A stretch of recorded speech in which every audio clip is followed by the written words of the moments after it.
सांग काय चुकलं? तर मला नाही वाटत ते कुठेही शिव्या आहेत. ही खूप एक नॉर्मल लँग्वेज आहे जी गावाकडे वापरली जाते. लोक होती ज्यांची शब्द अक्षरशः बीप केलेत, आई बापावरच्या शिव्या घातल्यात. तन्वी प्रत्येक भांडणाच्या आधी स्मोक करून यायची आणि ती इथे यायची आणि ते मला सहन नव्हतं. मे बी ती मला इन्स्टिगेट करत होती, पोक करत होती. पण जेव्हा मी बोलायला जायचे मला डायरेक्ट थांबवलं जायचं. किंवा मी आता बाहेर येऊन क्लिप्स बघते की मी जे काही बोलली पण आहे, माझे डिफेन्स सगळे कट केलेत. व्हेरी क्लिअर मी आता तुम्हाला लिहून देऊ शकते की तन्वी किंवा आरबी शिवाय दुसरं कोणी ट्रॉफी जिंकणार नाही. खूप प्रेडिक्टेबल गेम झाला आहे. बिग बॉस मराठी सीझन 6 रंगात येत आहे आणि 10व्या आठवड्याला सुरुवात झाली आहे. एक अनएक्सपेक्टेड एविक्शन झालं लास्ट वीकमध्ये. रुचिता घराबाहेर आली. खरं तर मस्त खेळत होती ती, फक्त जरा जास्त बोलत होती असं म्हणेन. खूप स्वागत राजश्री मराठीमध्ये. कशी आहेस? रडणं थांबलंय? थांबलंय आता. तू जशी स्क्रीनवर दिसतेस ना त्याच्यापेक्षा तू आता खूप फिट दिसतेस. वजन कमी झालं की काय? भरपूर भांडून भरपूर वजन कमी झालंय माझं. आले होतं तेव्हा मस्त गोल मोठवल होते, आता बारीक झाली आहे. आणि ना रुचिता, एपिसोड्स बघितलेस 2 दिवस बाहेर आल्यानंतर? काही बघितलं थोडंफार ग्लिम्सेस? एपिसोड्स बघण्यात इतका वेळ नाही मिळाला, पण सगळे रील्स वगैरे सगळं बघितलंय. मला सांग काय चुकलं? मला असं वाटतं शेवटी मी सुधारायला लागले ते चुकलं. कारण माझा ग्राफ मी कुठेतरी चेंज केला आणि शेवटचे 2 आठवडे मी भांडणं नाहीसे केले आणि जे लोक म्हणत होते की शब्द वगैरे ते टोन डाऊन केले आणि आय थिंक तो कुठेतरी शिफ्ट लोकांना अचानक खूप ड्रास्टिक वाटला असेल. आणि त्याच्यामुळे कारण की लास्टच्या आठवड्यामध्ये माझी सगळी रायव्हलरीज खूप सॉफ्टन गेले होते. मी तन्वीशी बोलत होते, आरबीशी बोलत होते, दीपालीताईशी बोलत होते. सो आय थिंक तो सॉफ्ट नेचर मे बी हे डायजेस्ट नसेल झालं. हे रिझन असू शकतं बाहेर निघायचं. हो, मला तरी हेच वाटतं. आणि तू म्हणालीस की तू शब्द टोन डाऊन केलेस. खरं तर कधीच कोणी एवढे ते शब्द ऐकले नाहीत. ते रुचिता तुझ्या तोंडून प्रेक्षकांनी ऐकले. असं नाही आहे की तू एकटीच शिव्या देत होतीस का, तर सगळे देत होते, नो डाऊट इन दॅट. पण तुझे स्पेसिफिकली खूप जास्त वर्ड्स हायलाईट झाले, बरोबर? हे ना साधारणपणे काही दिवसात आपल्या लक्षात येतं की थोडंसं जास्त होतंय, टोन डाऊन करूया. 9 आठवडे का वाट बघितलीस तू या सगळ्यात, की आता जरासं टोन डाऊन होऊया त्याच्यासाठी? ओके, सो तुम्ही जर का नीट पाहिलं असेल तर हे पहिल्या आठवड्यांपासून नव्हतं. पहिल्या आठवड्यात मी खूप भांडले. त्याच्यानंतर मला जेव्हा कळलं की ओके आपले भाऊ मला बोलले तुमचे स्क्रिप्ट रायटर कोण आहेत, त्याच्यामुळे मी तिथून तो शिफ्ट चेंज केला. आणि त्याच्यानंतर मला जेव्हाही राग यायचा तेव्हा ते चालहाड ते होत होतं. पण मग भाऊंनी मला त्याच्यावरती टोकलं, मी ते बंद केलं. पण मग मला घरामध्ये दिसायला लागलं की सगळेच लोक ते करतायत, पण त्यांचं हे डिफरन्स होतं की आम्ही हट म्हणतोय, तू हड म्हणते. ते मला डिफरन्स काही झेपलं नाही. मी तेही बंद केलं. त्याच्यानंतर तो आथू आला, हे आला, ते बंद झालं. त्याच्यानंतर मग ते शिव्या जे लोक म्हणतात ते मला नाही वाटत ते कुठेही शिव्या आहेत. ही खूप एक नॉर्मल लँग्वेज आहे जी गावाकडे वापरली जाते. आणि काय शब्द होते ते, हरभऱ्या, फुटाण्या, शेंगदाणे, हे भाज्यांची वगैरे नावं होती जे लोकांनी घेऊन गेले ते शिव्यांकडे, किंवा ते बिंबवलं कुठेतरी त्या शिव्या आहेत. पण इतके मराठी चित्रपट आपण बघतो, ही खूप नॉर्मल लँग्वेज आहे. गावाकडे अशीच भाषा वापरतात. जस्ट बिकॉज मी बावळट मूर्खावरती स्टिक नव्हते तर दॅट डझंट मीन की मी शिव्या देत होते. असे भरपूर लोक होती ज्यांची शब्द अक्षरशः बीप केलेत, आई बापावरच्या शिव्या घातल्यात, कॅरेक्टर असॅसिनेट केलं आहे, कॅरेक्टरवर गेलेत, बिलो द बेल्ट हिट केलं आहे, खूप वल्गर बोललेत, राखी बोलली आहे. पण मग ते राखी बोलली आहे म्हणून ते ह्युमरकडे घेऊन गेले आणि रुचिता बोलली आहे म्हणून मग ते या डिरेक्शनकडे घेऊन आले. तर ते मला फार चुकीचं वाटलं. आणि राहिला प्रश्न, तो एक खूप मोठा किस्सा झाला होता खरकाटीवाला. तर तो जो डबल मिनिंग होता, मी कधीच त्या उद्देशाने बोललेच नव्हते, कधीच नव्हते बोलले. मी खूप लिटरल मिनिंगने बोलले होते, जे आपण खरकाटं म्हणतो. मला तन्वीचा गेम हा डे 1 पासून कळला होता की ती कसं ना कसं तिला माहीत होतं की माझा ॲग्रेसिव्ह नेचर आहे, ॲग्रेसिव्ह होऊन जातं मी टास्कमध्ये. आणि तिला पाहिजे होतं की मी कुठेतरी हातापायी करावी, धक्काबुक्की करावी आणि मी शोच्या बाहेर जावी. सो ती प्रत्येक भांडणात त्यांनी एक नवीन स्ट्रॅटेजी काढली होती की रुचिताच्या इतक्या जवळ जायचं की ती पर्सनल स्पेसमध्ये येते म्हणून धक्काबिक्का बसेल आणि शोच्या बाहेर जाईल. आणि शोमध्ये आता हे ऑफकोर्स हे तर टेलिकास्ट नाही झाले, पण शोमध्ये सगळ्यांना माहिती होतं की मला स्मोकिंगशी खूप प्रॉब्लेम आहे, मला स्मोकिंगचा वास सहन नाही होत. तन्वी प्रत्येक भांडणाच्या आधी स्मोक करून यायची आणि ती इथे यायची आणि ते मला सहन नव्हतं. मे बी ती मला इन्स्टिगेट करत होती, पोक करत होती की मी तिला धक्का मारेल. आणि मी त्या ह्याच्यात बोलले होते की खरकाटी असतो लांब हो, कारण की मला तो स्मोकचा वास येत होता कंटिन्यू. त्या वासामुळे मी ते बोलले होते. पण ते इतक्या वेगळ्या डिरेक्शनला घेऊन गेले. मी ते कधीच मेंटच नव्हतं केलं. मी हे भाऊच्या धक्क्यावरती बोलले पण होते की तो जो स्मोकचा वास होता आणि ती जी इन्स्टिगेट करत होती मी त्याच्यावरून बोलले. पण मग मला बाहेर आल्यानंतर कळलं की तो माझा डिफेन्स एपिसोडमध्ये नव्हताच. मे बी एका तासाचं लिमिट असेल का काय असेल माहीत नाही मला, पण तो जो डिफेन्स होता माझा तो नाही ठेवला. मला नाही माहिती का. आणि ना म्हणजे आपण खूप चांगलं खेळत होतो. तुझं एक छान वाक्य होतं की तुम्ही मला किती नावं ठेवा पण वन ऑन वन जेव्हा समोर याल तेव्हा मी तुम्हाला पछाडणार. आणि फार छान वाटलं काल तुझ्या एव्हीमध्ये सुद्धा ते वाक्य होतं तू घराबाहेर पडताना. तर ना असं होतं रुचिता की खेळ खूप चांगला आहे, खेळ करतोय, पण तो अग्रेसिव्हनेस इतका आहे ना त्याच्यामुळे हा हेट रेट येतोय. हे तू पण अनालाइज केलंस कधी घरामध्ये बसून एवढ्या दिवसामध्ये की आपण छान खेळतोय, आपल्याला कळतंय, आपल्या स्ट्रॅटेजीज आहेत, पण कुठेतरी बोलण्यात सगळं घालवतोय आपण म्हणून हेट रेट येतोय. आय थिंक येस, माझा ॲग्रेसिव्ह नेचर आहे, ॲक्सेप्टेबल. पण तिथे कोणाचा नव्हता, सगळ्यांचा होता. फक्त असं होतं की माझ्यात स्ट्रेंथ जास्त होती आणि आय थिंक ती स्ट्रेंथ त्याच्यामुळे ना ती दिसून यायची की स्ट्रेंथ फिजिकली पण आहे आणि शाब्दिक पण आहे. ॲग्रेशन सगळे दाखवत होते पण सगळ्यांचं वे ऑफ एक्सप्रेशन वेगळं वेगळं होतं. आता मी इतकं सोफिस्टिकेटेड लँग्वेजमध्ये नाही एक्सप्रेस करू शकत. तो मे बी माझा कमीपणा असेल किंवा माझी रियालिटी असेल किंवा लोकांनी सोफिस्टिकेशनचं पांघरून ओढून ठेवलं असेल, ते मला माहीत नाही आता त्यांचं काय होतं. पण तो ॲग्रेशन जो टास्कमध्ये होता त्याच्याबद्दल ॲग्रेशन जर का बाजूला ठेवलं तर जी माझा प्रामाणिकपणा आणि एक जेन्युइनिटी टुवर्ड्स दॅट टास्क होती ती कधीच बोलली नाही गेली. मी एकही टास्क मला वाटत नाही सगळ्यांनाच माहिती आहे, मी एकही टास्क कधी अर्ध्यात नाही सोडला. कधीच तो अर्ध्या एनर्जीनी नाही खेळले. पण तो ॲग्रेशन ह्याच्यामुळे जास्त नोटीस झाला कारण लोक कधीच मनाने नव्हते खेळत. लोकांचं असं होतं की माझं नख तुटेल, मला दुखापत होईल, मला हे होईल ते होईल, विच इज अंडरस्टँडेबल कारण सगळे सेलिब्रिटीज आहेत ते आहेत. पण मी अशी आहे की मी जेव्हा खेळात असते तेव्हा मी खेळाबद्दल विचार करते. सो मे बी त्यांना ते ट्रिगर होत होतं. प्रत्येक गोष्टीत मर्यादा हे ते टास्कबद्दल बोलणं चाललं आहे, मर्यादा हे ते. मग मला असं झालं होतं की जर का तुम्ही टास्क खेळता तर मर्यादा नका आखू आणि जर का तुम्हाला मर्यादा आखायच्यात तर मग तुम्ही तसं आधीच क्लिअर करा. एक गोष्ट ना मला इथे तुला मुद्दामून विचारायला आवडेल ती म्हणजे की तुझ्या गुरुकुलबद्दल सुद्धा बोललं गेलं आतमध्ये की कुठल्या गुरुकुलमध्ये ही शिकून आली आहे. आणि ना बाहेर मिश्र प्रतिक्रिया होत्या, म्हणजे मिक्स्ड प्रतिक्रिया होत्या लोकांच्या. काही जण तुझ्या फॉरमध्ये बोलत होते, काही जण तुझ्या अगेन्स्टमध्ये बोलत होते की हे कोणतं गुरुकुल आहे जिकडे हे शिकून आली आहे. जेव्हा ना आपल्या शिक्षणावर येतं तेव्हा नो डाऊट आपला इगो किंवा एक इमोशन्स आपले हर्ट होऊ शकतात, राईट. त्यानंतर माणूस बॅकफूटवर जातो. हे सुद्धा एक रिझन आहे काही दिवसांनंतर तू बॅकफूटवर गेलीस जेणेकरून बाबा गुरुकुलपर्यंत जाऊन.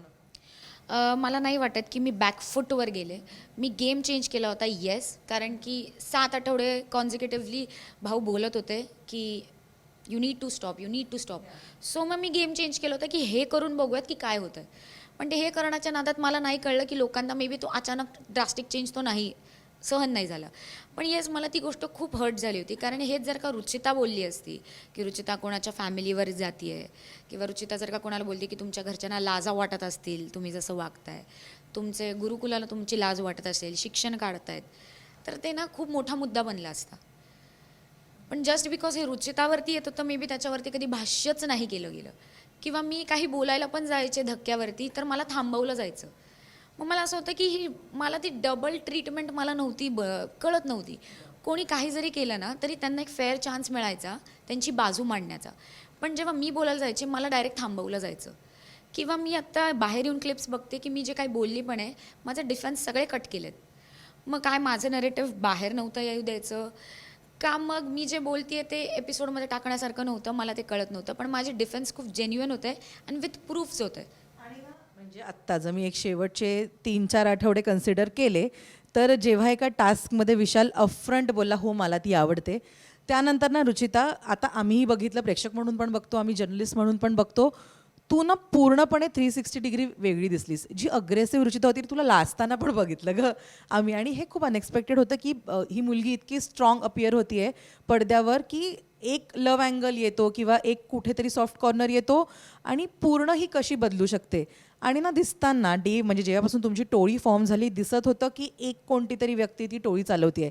त्याच्यामुळे टोळीमधल्या अनेकांची कॅप्टन्सी पण गेली एका स्टेटमेंटमुळे की टोळीचा कॅप्टन होणार. कॅप्टन्सी पण गेली आहे, हे नाकारूच शकत नाही तुम्ही. सो मला सांग की तुला आत्ता वाटतं की जरा डिस्टन्स नाही म्हणणार मी, पण खेळ खेळाच्या जागी आणि इमोशन्सच्या जागी असायला हवे. आय थिंक हा इमोशन्सचाच खेळ आहे. बिग बॉस एक पर्सनॅलिटी बेस्ड शो आहे आणि पर्सनॅलिटीमध्ये आपल्या सगळ्यात वरती जे स्टँड करतं ते म्हणजे इमोशन्स. जर का तुम्ही खोटे वागून खेळत असाल तर मी त्याला अशा खोटारड्या माणसाला कधीच विनर म्हणून बघूच शकत नाही. माझ्यासाठी तो एक प्लेअर असू शकतो, पण एक माणूस म्हणून त्या रियालिटी शोमध्ये, मग ती रियालिटी शो नाही, मग तुम्ही एक रील बनवताय त्याच्यावरती तुम्हाला काही लाईन्स दिलेत आणि तुम्ही ते फक्त रट्टा मारून पाठ करून दाखवताय. राहिला प्रश्न पहिल्या दिवसापासून टोळी कधीच एक ग्रुप नव्हता जो आम्ही खेचून ताणून लोकं आणली होती आणि तो खेळासाठी होता. ते खूप जेन्युइनली बनला होता. सगळे वेगळे वेगळे लोकं होती ज्यांच्यात काहीच साम्यच नव्हतं, काहीच नव्हतं. सगळे वेगळ्या वेगळ्या पर्सनॅलिटीचे, वेगळ्या वेगळ्या टाईपची लोकं होती आणि ती एकत्र आली होती इमोशनली. सो आमची अख्खी टोळीच ही इमोशन लेवलवरती होती. त्यात आम्ही वेगळे वेगळे टास्क सोबत करत गेलो. आणि जर का काही लोकांचं म्हणणं असेल, भाऊंचं पण म्हणणं होतं आणि ऑडियन्सचं म्हणणं होतं की विशालच्या एका स्टेटमेंटमुळे उमेदवारी गेली की टोळीचाच कॅप्टन बनणार आहे, तर ते मला जेन्युइनली खूप युजलेस वाटतं. की आरबीला खरंच एवढं कळत नव्हतं का? आरबीला ते स्टेटमेंट मारायच्या आधी माहीत नव्हतं का की दोन्ही पण उमेदवार टोळीचेच आहेत? आरबीला हे माहिती होतं, पण आरबीला टास्क रद्द करण्याचा फक्त एक बोलतात ना, एक काय चान्स हवा होता. मग मला ते पण कुठंतरी टोचलं की जेव्हा रुचिता टास्क रद्द करते तेव्हा गोल्डन कुऱ्हाड मिळते आणि जेव्हा आरबी टास्क रद्द करतो त्याला मास्टर माइंड म्हणलं जातं. How is this fair? जे मी केलं आणि ज्या गोष्टीवरती मला प्रिन्सिपल्स, मॉरल्स, व्हॅल्यूज, शिक्षण, गुरुकुल काढलं, त्याच्यापेक्षा डबल गोष्टी आरबीने केल्यात. मी हरभऱ्या फुटाणा टरमाळ्या बोलत होते, आरबी आई बहिणीवरच्या शिव्या देत होता, ज्या बीप केल्या गेल्यात. जर का मी शिव्या देत होते त्या बीप करायला पाहिजे होत्या चॅनलनी. चॅनलला माहिती होतं मी शिव्या देत नाही आहे. हे सगळे मराठी मूव्हीजमध्ये सुद्धा शब्द येतात, पण आरबीचे शब्द का बीप केले? कारण आरबी धडाधड शिव्या देतोय. आरबी टास्क रद्द करतोय पण त्याला त्याच्यामध्ये मास्टर माइंड म्हणलं जातं. मग राकेश बापटला हे मास्टर माइंड म्हणलं जातं. मग मला ते गणित नाही कळलं. आणि राहिला प्रश्न विशालचा, तर आमचं जे होतं इक्वेशन सगळ्यांचं, ते नेहमीच सगळ्यांचं 1 on 1 होतं की आम्ही सगळ्यांची मतं मांडायची. एका तासाचा एपिसोड आहे, ते सगळ्यांची मतं नाही दाखवू शकत आहेत. ते कोणाचं तरी एकाचं मत त्यांनी दाखवलं तर मे बी ते असं वाटलं असेल की तो झाला टोळीचा सरदार, पण असं काही नव्हतं. प्रत्येकाची पर्सनल मतं होती आणि त्याच्यामुळं प्रत्येकाचे पर्सनल रायव्हलरीज होते. माझं तन्वीसोबत नव्हतं जमत पण विशालचं जमत होतं. माझं दीपालीताईशी नव्हतं जमत पण विशालचं जमत होतं, किंवा माझं जमत होतं पण माझं नव्हतं जमत पण रोशनदादाचं जमत होतं. आम्ही कधीच रायव्हलरीज किंवा आमच्या डायनामिक्स कधी टोळीमध्ये मिक्सअप नाही होऊ दिला. आणि तो लव्ह अँगल कधीच नव्हता. तो एक सॉफ्ट कॉर्नर होता. ते एक प्लॅटॉनिक फ्रेंडशिप होती ज्याच्यामध्ये आम्ही खूप जेन्युइनली अटॅच्ड होतो. हे जास्त कधी दिसायला लागलं जेव्हा रोशनदादा एविक्ट झाला. अनुश्रीने टोळी सोडली. अनुश्रीशी आम्ही बोलू नाही शकत कारण की अनुश्रीने क्लिअर कट दोगलेपणा केला. अनुश्रीने क्लिअर कट आम्हाला हेच केलं ना, यूज केलं आणि साईडला केलं. तिचं रिझन मला इतकं फालतू वाटलं. ती माझी खूप चांगली मैत्रीण आहे, तिने माझा विचार केला, पण तिचा रिझन होता की तुम्ही माझ्यासाठी जेवणासाठी नाही थांबलात म्हणून मला हर्ट झालं. किती वेळ लागतो हे बोलायला की बाई तुम्ही माझ्यासाठी जेवणासाठी थांबा? हे खूप बेसिक कारण होतं. तर या कारणावाचून जर का तू टोळी सोडतेस तर एक माणूस गेला, रोशनदादा घरी गेला, राहिले फक्त 2 लोकं. त्या 2 लोकांमुळे जर का, आणि ते प्रेम प्रकरण कधीच नव्हतं. मी नशीब ते एक तरी सीन आला ज्याच्यामध्ये मी दीपाली ताईला कन्फ्रंट करते की नाही रे, मी प्रेमात वगैरे नाही आहे. ती इमोशनल अटॅचमेंट आहे कारण की ते घर असं आहे जिथे ऑलरेडी मला माहिती आहे की सगळे लोक माझ्या अगेन्स्ट आहेत. मी तिथून जर का उठून मी बाकीच्या कोणाकडे जरी गेलं तर मी कोणासोबत बोलू शकते? मी कोणासोबत नाही बोलू शकत आहे कारण सगळेच माझ्या अगेन्स्ट आहे. तर प्रॅक्टिकली मला त्याच्यासोबत बसावं लागेल जो माझ्याशी चांगला आहे. तसं बघायला गेलं तर मी प्राजक्ताताईशी पण बोलली आहे, सागरदादाशी पण बोलली आहे. माझा जो एक ह्युमरस पार्ट होता, माझा एक कॉमेडीवाला झोन होता, तो खूप कमी दिसला शोमध्ये. माझा एक चाइल्डिश किडिश नेचर होता, तो खूप कमी दिसला शोमध्ये. मी नुसती ॲरोगंट, चिल्लापुकार करणारी, वाईट टोनमध्ये बोलणारी, आरडाओरडा करणारी ही दिसले. पण मी जी सागरदादासोबत होते लाईक अ चाइल्ड, जे सागरदादा इतका तर मला वेडा नाही वाटत की त्यांनी कन्फेशन रूममध्ये मी जेव्हा रडत होते त्यांनी येऊन मला मिठी मारली. काहीतरी आमचं इमोशनल कनेक्शन असेल म्हणून तो आला होता आतमध्ये, आणि ते इमोशनल कनेक्शनसाठी आमचं काहीतरी घडलं असेल. ते नाही दिसलं आहे. प्राजक्ताताई एक माझ्या ताईसारखी होती. मी प्राजक्ताताईला घेऊन सुद्धा जेलस झाली आहे. प्राजक्ताताई जेव्हा शेवटी अनुश्री तन्वीसोबत बसायला लागली, मी तिला पण बोलले की मला फार जेलस फील होतं बरं का, तू माझ्या दुश्मनांसोबत बसतेस. ते नाही दिसलं. किंवा रोशनदादा तन्वीसोबत बसायचा कारण रोशनदादा तन्वीला पण बहीण म्हणायचा, तेव्हा सुद्धा मी जेलस व्हायचे की यार माझा भाऊ तिच्यासोबत काय. ते सुद्धा नाही दिसलं. रोशनदादा मला हाताने भरवायचा, वेणी घालायचा, डोकं चेपून द्यायचा. मी विशालशी जितकी क्लोज होते मी त्याच्या × 10 रोशनदादाशी होते. पण फक्त विशालसोबतचं दिसलं म्हणूनच ते खरं आहे का? इमोशनल अटॅचमेंट होती, सॉफ्ट कॉर्नर होता, पण याचा अर्थ असं कुठेही नव्हतं की प्रेम होतं. गेम त्याच्यामुळे कुठेतरी स्टक झाला रुचिता. आत्ता जेव्हा मे बी तू एपिसोड बघशील तेव्हा तुला रिअलाईज होईल असा माझा अंदाज आहे. सो तुला वाटतं का, कारण आम्ही बघ नो डाऊट तू जसं म्हणालीस की आम्ही 1च तास बघतो, तुम्ही 24 तास असता. आत्ता ना दिसताना आम्हाला हे दिसलं की तू त्याच्या डोक्याने खेळतेस, जे का परवा भाऊच्या धक्क्यावर सुद्धा झालं की विशाल तुला वरनं गाईड करत होता, ही रशी खेस ती रशी खेस, हे ते सगळं. आणि हे तर एक झालं, असं आम्ही 9 आठवडे बघितलं. तर तुला 1% पण कधीतरी फील झालं की तू स्टक झाली आहेस कुठेतरी गेमच्या बाबतीमध्ये, मी विचार. ओके, सो मला हे क्लिअर करायचंच होतं. मला आल्यानंतर शॉकर होतं. मला कुठेच नाही वाटत मला विशालने चालवलं आहे, कारण की विशालला कळतच नव्हतं मी काय बोलते आहे. विशाल एक हिंदी इंडस्ट्रीमधला येतो, त्याची भाषा तो मराठी बोलण्याचाच प्रयत्न करत होता आणि मी जे बोलत होते त्याला कधीच नाही कळलं. तो येऊन त्याच्याबद्दल नंतर मला एक्सप्लेनेशन किंवा जस्टिफिकेशन मागायचा की बाई तू बोललीस काय आणि कोणाला काय बोललीस, तेव्हा ते त्यालाच डायजेस्ट नव्हतं. सो विशाल मला कधी चालवूच नव्हतं शकत. एक ग्रुप म्हणून आम्ही सगळ्यांशी बोलून एक डिरेक्शन द्यायचो की या डिरेक्शननी जायचं आहे, आणि ती डिरेक्शन नसती मिळाली तर आमचे फाटे फुटले असते, जे शेवटी फुटायला लागले. आता टास्कमध्ये काय झालं मी सांगते. जेव्हा संकेत बाहेर येईल आणि तुम्ही संकेतसोबत जेव्हा तुम्ही इंटरव्ह्यू कराल तेव्हा तुम्हाला कळेल, मी संकेतशी सगळ्यात आधी जाऊन डील केली होती. जो दोरीवाला टास्क होता शेवटचा कॅप्टन्सीवाला, की आपण दोघं स्ट्रॉंग आहोत फिजिकली, राखीला आणि दीपाली ताईला साईडला काढूयात पहिल्या फेरीमध्ये. दुसऱ्या फेरीमध्ये फेअर अँड स्क्वेअर जो जिंकेल तो जिंकेल. संकेत बोलला मी स्वतःच्या पायावरती कुऱ्हाड का मारू एका स्ट्रॉंग कंटेस्टंटला आतमध्ये ठेवून. सो त्यांनी मला आधीच सांगितलं होतं की मी तुला आधीच काढणार आहे, हे मला क्लिअर होतं. मी राखीला आणि दीपाली ताईला 1-on-1 जाऊन डील करून घेतली होती की मी संकेतला जाऊ नाही देणार, तुम्ही मला काढू नका.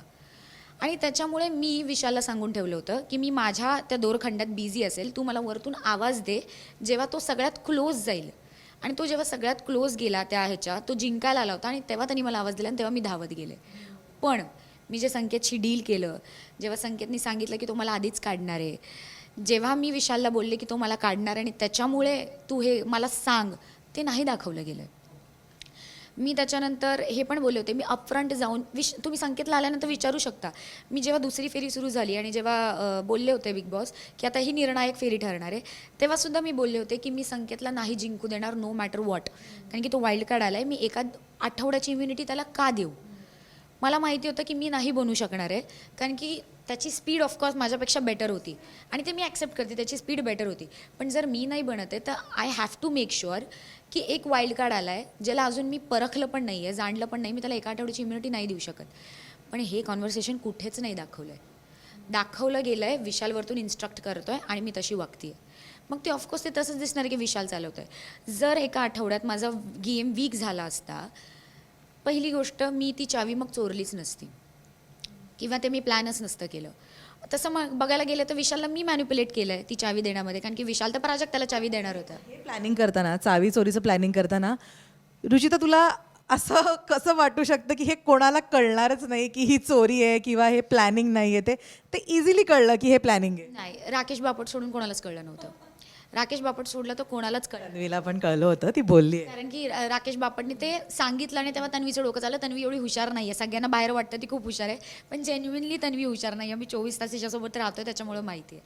सो विषय असा झाला होता की ती जी चावी तो प्राजक्तालाच देणार होता, पण मला माहिती होतं की मी हातपाय नाही चालवलं तर मी घरी जाणार आहे. तो पण माझा गेमच होता की विशालला मॅन्युप्युलेट करून विशालकडनं चावी काढणं. उमेदवारीमध्ये जेव्हा आम्ही एकमेकांच्या अगेन्स्ट आलो, मी विशालच्या अगेन्स्ट पण बोलली आहे उलटापालटा रूममध्ये. विशालला साईडला कडून मी गेममध्ये राहिली आहे. ती सहानुभूती असो किंवा काहीही असो, लोकांनी मला गेममध्ये ठेवलं, तो पण माझा गेमच होता. विशालच्या अगेन्स्ट बोलले, तो पण माझा गेमच होता. उमेदवारी टास्कनंतर कॅप्टन्सीसाठी मी उभी होते. तन्वी, आरबी किंवा वाईल्ड कार्ड्समधलं कोणी नव्हतं, मी उभी होते. सो माझा गेमच होता. जर का माझा गेम वीक पडला असतं तर मी कॅप्टन्सीच्या लास्टपर्यंत आलेच नसते. मी गेम खेळले म्हणून मी आले. विशाल नव्हता कॅप्टन्सीच्या एंडपर्यंत, मी होते गेममध्ये. मग तसं बघायला गेलं तर माझा गेम स्ट्रॉंग होता आणि मी कुठेतरी जाऊन बोलत होते की विशाल जा आणि लोकांशी बोल नवीन वाईल्ड कार्डची. विशाल जात नव्हता, कारण की विशालचं असं होतं की we are enough for each other, कारण की या लेवलवरती इंडिव्हिज्युअल गेम सुरू होणार आहे. रेवाला पटवणार हे मात्र बोलला. तो बोलला होता पण तो नव्हता जात. मी जाऊन बोलत होते. तुम्ही बाहेर आल्यानंतर तुम्हाला कळेलच, मी संकेतशी जाऊन बोलली आहे, मी रेवान संस्कृतीशी तर मी भांडले तरीसुद्धा मी जाऊन पर्सनल लेवलला सगळ्यांशी बोलली आहे. त्यांच्यासोबत जेव्हा डीलिंग्स झाले तेव्हा तर मला त्यांचे पर्स्पेक्टिव्ह कळले. पण ते विषय परत तेच येतो, 1 तासाचा एपिसोड किती जोडून काय लागणार. मला सांग, आता तू आलीस घराबाहेर, नो डाऊट एक नवीन जर्नी तुझ्यासाठी सुरू झाली आहे. जेव्हा केव्हा हा शो संपेल, बाहेर सगळे स्पर्धक येतील, तर तुला कोणाकोणाशी जेन्युइन मैत्री निभवायला आवडेल इथून पुढे? विशाल, रोशन दादा, अनुश्री, सचिन दादा, सागर दादा, प्राजक्ताताई, ऑलमोस्ट सगळेच. पण काटाचे प्रभू सोडला तो कोणीच नाही, टू बी ऑनेस्ट. कारण मी त्या लोकांनी नेहमीच मला कमी लेखलं, कारण मी एक आउटसायडर होते, किंवा मी त्यांच्या सोफिस्टिकेशनच्या ब्रॅकेटमध्ये कधी फिट नाही झाले. त्या लोकांनी नेहमी मला इन्फिरियर फील करवलं आहे. त्या लोकांनी माझ्या प्रत्येक छोट्या छोट्या गोष्टींवरती भाष्य केलं गेलं, मग ते माझे मेंटल हेल्थ असो किंवा मग राहणीमान असो, प्रत्येक गोष्टीवरती, कॅरेक्टरवरती पण. सो मला या अशा लोकांची तोंड नाही बघायचे आहेत, ज्या लोकांना फुटाणे शेंगदाणे ह्या शिवी वाटतात, पण कॅरेक्टरवर जाणं एखाद्या पोरीच्या त्यांना ते सोपं वाटतं. सो मला अशा लोकांची तोंड नाही बघायची. आणि कोणी ट्रॉफी जिंकूच नाही असं तुला वाटतं? एक व्यक्ती सांग. मला जेन्युइनली नको आहे की तन्वीने आणि आरबीने जिंकावं, पण इट इज व्हेरी क्लिअर, मी आता तुम्हाला लिहून देऊ शकते की तन्वी किंवा आरबीशिवाय दुसरं कोणी ट्रॉफी जिंकणार नाही. खूप प्रेडिक्टेबल गेम झाला आहे. मे बी मला असं पण वाटतं की मी पॉझिटिव्ह दिसायला लागले होते 2 मला माझ्या टीमकडून कळलं की मी खूप लोक हेट करत होती मला पहिल्या काही आठवड्यांमध्ये, की 99.9% लोक हेटच करत होते. पण शेवटच्या 3 आठवड्यांमध्ये कुठे ना कुठे माझी हाल हवा बदलली होती आणि लोक मला सपोर्ट करायला लागली होती. म्हणूनच माझ्या एविक्शननंतर लोक रडतायत, लोकांना सहन नाही होत आहे, लोकांना ते शॉकमध्ये आहेत, अजून पण लोक रडत आहेत. मला इतके DM झालेत की माझा फोन भरला आहे अख्खा. पण मला असं वाटतं कुठेतरी मी पॉझिटिव्ह जायला लागले.